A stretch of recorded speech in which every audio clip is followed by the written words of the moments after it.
These sandy shores mark Ohio's northern border on Lake Erie.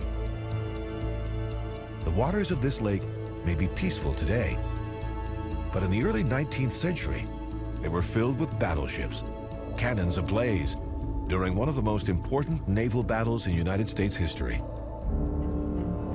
It all happened in the waters off South Bass Island, which now lies just south of the Canadian border. In 1812, war broke out between Britain and the U.S. That same year, British forces captured Detroit. The U.S. Navy feared that Lake Erie could be next. Then, on September 10, 1813, 6 British warships sailed towards South Bass Island. Many feared it was part of a British plan to take complete control over Lake Erie.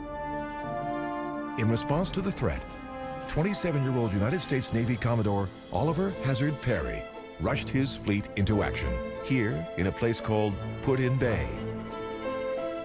At first, the southwest winds worked against Perry's fleet.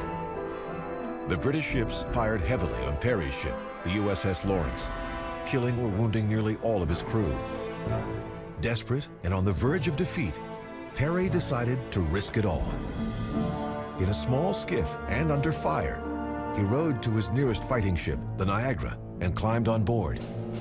Then, Perry and his men sailed the Niagara straight towards the British fleet. The winds changed, and so did Perry's luck. 2 British ships became entangled and were unable to maneuver in defense. Almost immediately, the British surrendered. In a span of just 20 minutes, Perry had gone from facing certain death to capturing every British vessel. Lake Erie was now safely in American hands. Today, a memorial to Perry's victory soars 350 feet over the site of the battle. With the British threat removed, Ohio's focus turned to trade.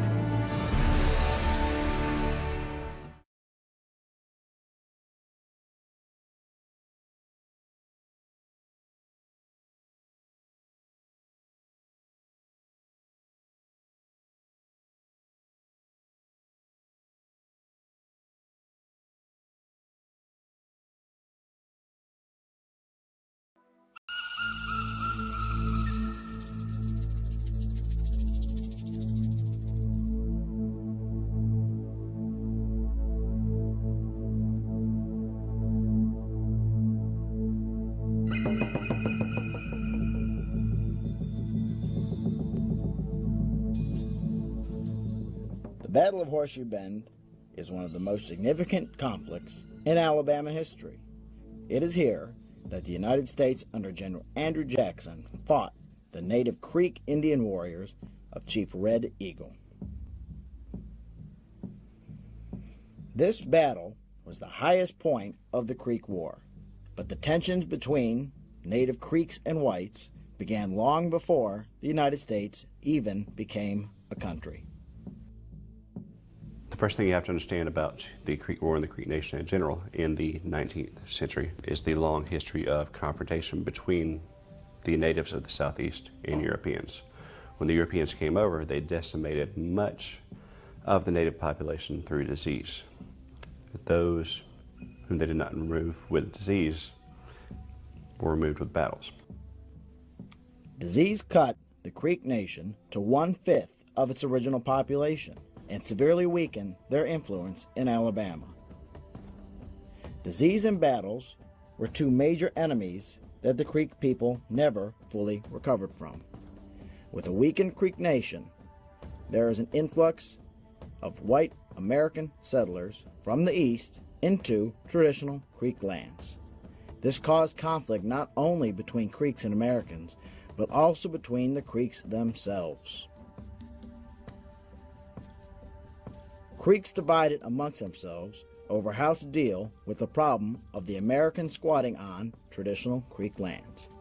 One group, the White Sticks, favored the Americans and the technology they brought with them. They desired to deal peacefully with the Americans. The other group, the Red Sticks, favored their traditions and feared the change Americans brought with them. They wanted to forcibly remove the Americans from their lands. To understand the tension between red sticks and white sticks, it is similar to a version of Native American nationalism in the Northwestern Territory. Tecumseh of the Shawnee Indians had called for a unification of natives throughout the western part of the United States in the early 19th century, saying basically that it was time to take back their lands. They had been pushed far enough and for long enough. It's time to be a little more militant and take back some of the land. Now, within the Creek Nation, let's be careful not to lump them all into the same group, red sticks and white sticks. Red sticks were the militant faction, known as red sticks because their wooden batons they carried had red paint on the end. More militant, and the white sticks, of course, were more peaceful. The red sticks were merely looking to reclaim their lands. The white sticks wanted to sell this peacefully. As the militant hunger of the Red Stick warriors grew, so did their restlessness. It was not long after they united that they began seeking ways of resisting the Americans by force. It was the British and the Spanish in Florida that supplied weapons to the Red Stick warriors. American soldiers at Fort Mims got wind of the exchange and set out to ambush the Red Sticks. Captain Dixon Bailey led the Americans to success at what would be labeled the Battle of Burnt Corn. However, his success would not be met without retaliation. Red Stick Creeks used the Battle of Burnt Corn Creek to their advantage by claiming it was a declaration of war by the Americans. They proceeded to attack Fort Mims, which would net the frontier national attention. Down in the South, when you have the Fort Mims Massacre in October 1813, Southerners, including Andrew Jackson and Tennessee Governor William Blount, thought this was a possible British alignment with natives to attack the Americans on the Southern Front. The United States, entangled by the British in the War of 1812, ordered Andrew Jackson, future 7th President of the United States, to lead the Tennessee militia against the Creek aggression. Jackson marched his detachment of volunteers and friendly Creeks into the heart of Alabama. Many skirmishes followed. Leading up to Horseshoe Bend, this is where the Americans formed the alliances with some of the white sticks. Jackson comes down, particularly the Battle of Talladega. They win a couple of skirmishes, not all-out slaughters. The Tennessee militia was having trouble with their supplies, so they weren't as well coordinated as they would have hoped to have been. They have trouble getting together. Small skirmishes, Talladega, Tallushatchee, but they win. After these smaller confrontations, Jackson returned to Fort Strother to rest and train during the winter months. However, when the spring eventually rolled around, Jackson's militia and Red Eagle's Red Sticks would meet one final time at Horseshoe Bend. They come to the Battle of Horseshoe Bend, March 1814. The Americans with native allies who didn't want an all-out war and recognized who had the superior military capabilities at the time, joined against the Creeks, who were fortified on a 100-acre peninsula, heavily fortified with breastworks. Jackson, Houston, and their men show up. See, this is impregnable. This is a brilliant defensive move by the Red Sticks. They're there, you can't get across. And the Americans have the idea, we can divert their attention, distract them to another part of the peninsula, then take over. So the Americans swim across the river, take their canoes so they don't have an escape route, set fires to the back part of the breastwork. While the natives move to that back part, Sam Houston leads the charge over the breastwork, gets shot many times, has to come back, but the Americans follow in. And a massacre ensued. 900 Creeks died, only 50 Americans died. This battle finally broke the Red Stick faction of the Creek Nation. The treaty at Fort Jackson that followed ceded 23 million acres of land to the United States. That is over half of the state of Alabama. This treaty opened the floodgates of white settlers to come to Alabama. even though it was the home of the White Stick Creeks who fought for Andrew Jackson. The aftermath is controversial. Historians divide along two camps usually. Were the Americans just imperialist and brutally taking land from the natives? Or were the Americans seeking to provide a buffer zone between Tennessee and Spanish Florida? Problem is, you can't really deal with this peacefully and everyone be happy. You just fought a war, you can't just split. Jackson negotiates the Treaty of Fort Jackson, in which he feels that if we leave the natives there, this will just happen repeatedly again in the future. It's been going on for decades and hundreds of years now. Natives versus the white men imposing on their territory. Someone has to give at some point. Jackson says in order to secure the southern frontier, his words, they have to take the Creek land. So Jackson negotiated the deal. The White Sticks were not happy with it, but they accepted it. Alabama was formed largely due to the events of the Creek War. Any surviving Red Sticks from the war fled to Florida to live with the Seminole tribe. And Andrew Jackson went on to become a hero of the War of 1812, which paved his path to the presidency.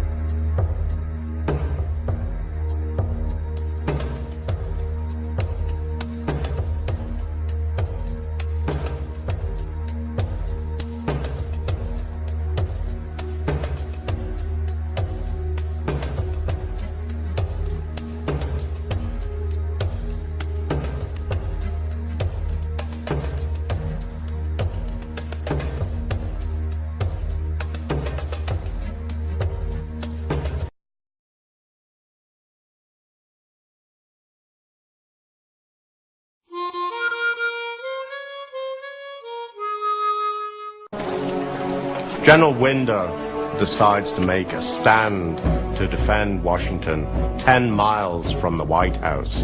And here, on the eastern branch of the Potomac, is where the fate of Washington is going to be decided. Winder makes his stand at Bladensburg, Maryland, just 6 miles from Washington, in what will be one of the most notorious American military embarrassments of the entire war. There, on August 24th, his hastily gathered, inexperienced defenders face off against veteran troops under Major General Robert Ross, the commander of the land-based invasion force. Ross, in many ways, is the ideal combat commander. He's aggressive, he's brave, and he leads at the head of his troops. He doesn't expect anyone to do something he's not willing to take on himself. On Ross's order, British troops advanced toward the first of 3 American lines.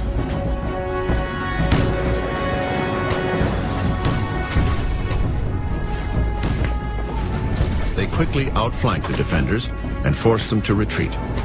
As the British moved toward the second line, American artillery blasts the oncoming light brigade. Despite this deadly onslaught, the second line begins to break. Most of the British soldiers under Ross are veterans of the Peninsula War. They've been up against some of the best troops in the world, the French. And they're just amazed, however, at how slight the resistance is from the Americans. They expected more from Yankee Doodle. The third line makes a desperate last stand until the British finally overrun them. General Winder orders a retreat that turns into a panic-stricken race back to Washington. They run so fast that the Redcoats suffer heat stroke trying to keep up with them. Charles Ball, a free black and one of the defenders on that third line, recalls the last moments of what will go down in history as the Bladensburg races. If the militia regiments could have been brought to charge the British, we should have killed or taken the whole of them in a short time. But the militia ran like sheep chased by dogs. In just 1 hour, all resistance has been wiped off the map. Now nothing stands in the way of the British as they advance toward Washington, less than 1 day's march away. Madison realizes that the onslaught is inevitable and seeks to remove himself from harm's way.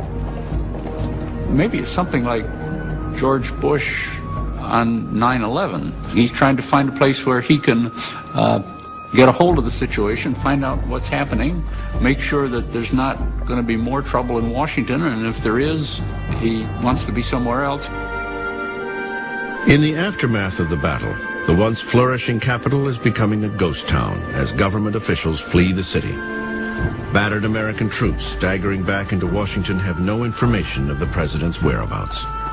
Within hours, the British invasion force will enter Washington. As the capital descends into chaos and with the president and members of his cabinet unaccounted for, one woman will spearhead the last defense of the seat of power before the Redcoats put it to the torch. August 24th, 1814, would go down as one of the blackest days in American history. It began with a humiliating defeat at Bladensburg, Maryland, and ended with the destruction of the nation's capital. The events of this one day would test the mettle of a young nation and provide some of the most memorable moments in America's so-called forgotten war.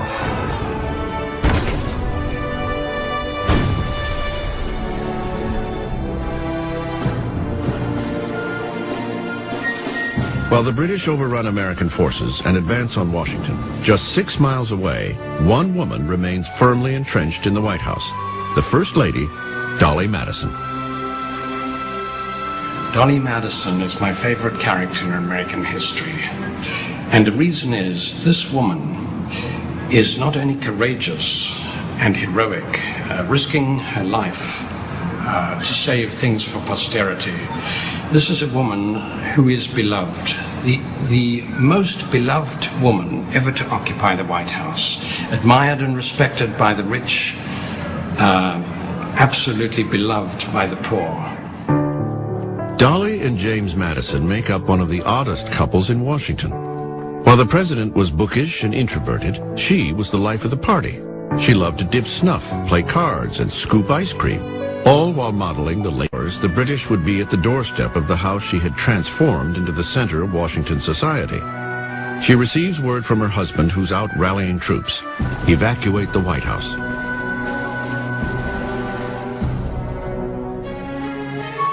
As the desperate minutes dwindle, Dolly Madison heads for a national treasure.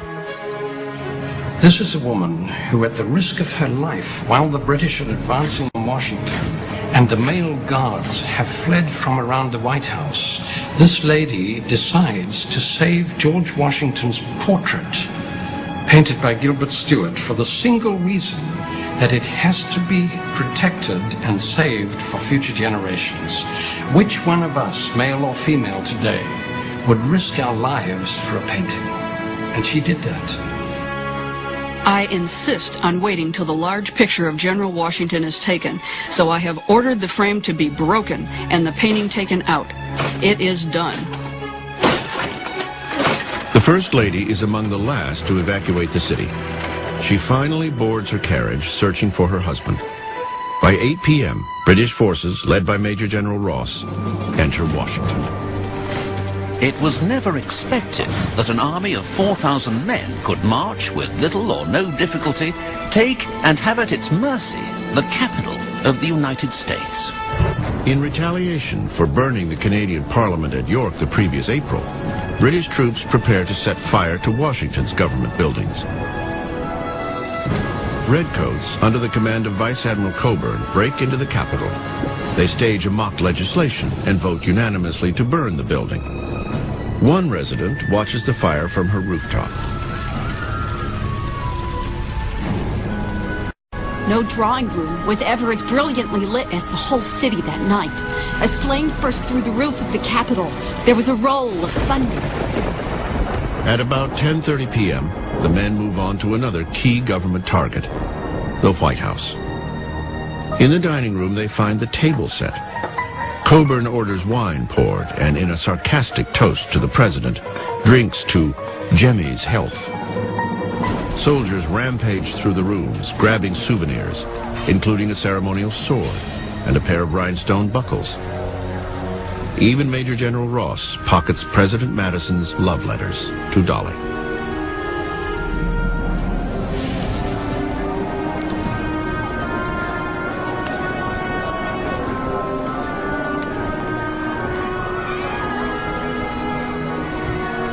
Outside the mansion, the Redcoats pitched their torches through the windows, engulfing the White House in flames.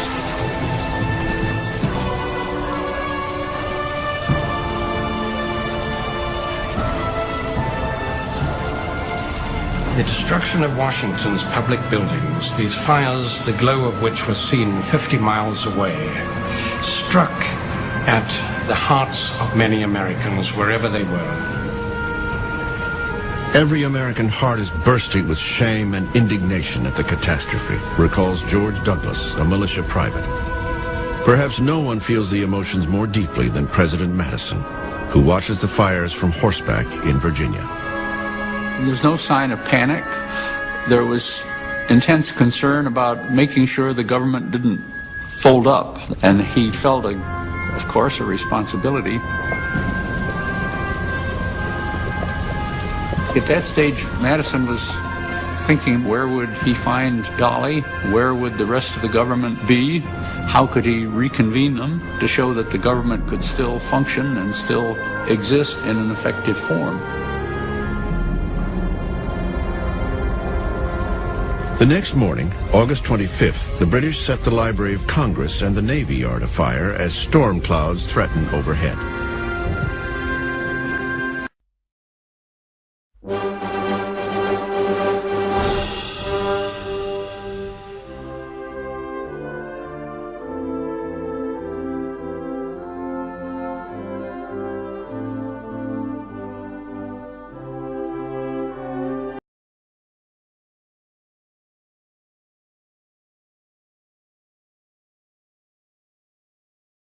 The British went through Bladensburg, they ransacked Washington, D.C., but the big prize was Baltimore. It was an international community, it was a deep port, it was the center of commerce. And it's the home of a lot of the privateers that are causing them problems. Baltimore, big shipbuilding town. So it would be really nice to get into downtown Baltimore and burn these shipyards, destroy the privateers. The star-shaped fort called McHenry at the top of the bay was the linchpin. Destroy the fort, and the city would fall. On the morning of September 13th, the British Navy attacked the fort. Bombs began bursting in air.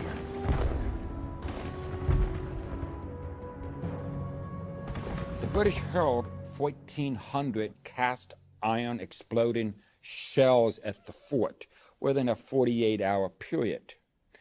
And that's a total of about 133 tons of exploding metal over Baltimore Harbor that could be heard, by the way, 100 miles away in downtown Philadelphia. For all the explosions, what Americans would remember from that night was the work of a lawyer, Francis Scott Key. He watched the bombardment from a ship just 8 miles away. Key had seen over Fort McHenry this gigantic flag flying before sunset. And throughout the night he paced the deck of his ship in the darkness, hoping the explosions would continue, because if there was silence, it might mean the fort had capitulated. As the morning mist clears, as he says in his hymn, he saw the American flag. And he had never looked with such reverence upon the symbol of his country. He took a letter out of his pocket. On the back of it, jotted down thoughts, words, phrases, anything that tumbled through his mind while the intensity of the moment lasted. That poem was crafted and polished, and it was set to an old English drinking song called To an Anacreon in Heaven. Within a week after the battle for Baltimore, the song is published. It is 4 stanzas long. Within a month, every newspaper in the United States has published it.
we took a little trip along with Colonel Jackson down the mighty Mississippi. We took a little bacon and we took a little beans, and we caught the bloody British in a town in New Orleans. We fired our guns and the British kept a-coming. There wasn't as many as there was a while ago. We fired once more and they began to run it on down the Mississippi to the Gulf of Mexico. We looked down the river and we see the British come, and there must have been 100 of them beating on the drum. They stepped so high and they made the bugles ring. We stood beside our cotton bales and didn't say a thing. We fired our guns and the British kept a-coming. There wasn't as many as there was a while ago. We fired once more and they began to run it on down the Mississippi to the Gulf of Mexico.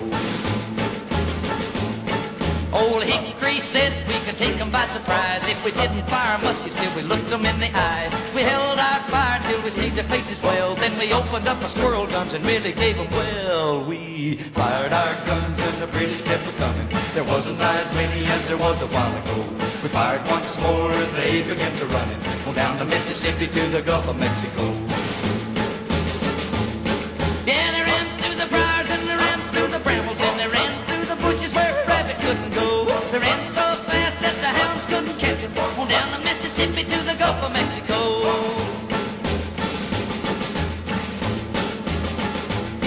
We fired our cannon till the barrel melted down, so we grabbed an alligator and we fought another round. We filled his head with cannonballs and powdered his behind, and when we touched the powder off, the gator lost his mind. We fired our guns and the British kept a-coming. There wasn't as many as there was a while ago. We fired once more and they began to run it on down the Mississippi to the Gulf of Mexico. Yeah, they ran through the briars and they ran through the brambles and they ran through the bushes where a rabbit couldn't go. They ran so fast that the hounds couldn't catch them on down the Mississippi to the Gulf of Mexico.